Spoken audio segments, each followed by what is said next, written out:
$10,000 stripes on a Shelby GT500 are a hit. With the announcement of a $10,000 price tag for hand-painted racing stripes for the 2020 Ford Mustang Shelby GT500, we wondered how many people would really purchase it. However, the hand-painted stripes seem to be more popular than expected.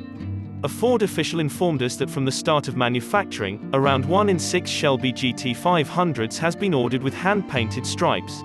The 2022 Shelby GT500 starts at $78,350, so adding the costly stripes adds approximately 13% to the base price.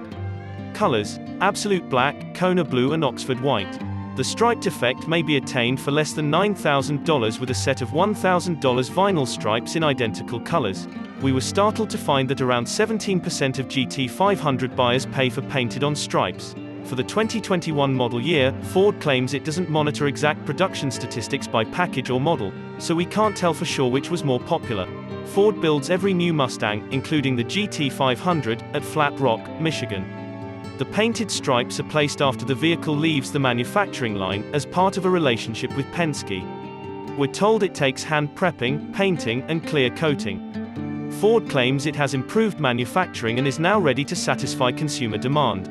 We reached out to Ford's PR staff to see whether the GT500's $10,000 stripes will be available on more ordinary Mustangs, and they said no. They wouldn't comment on new items. After all, it's hard to envision paying $10,000 to paint stripes on a $30,000 to $40,000 pony car.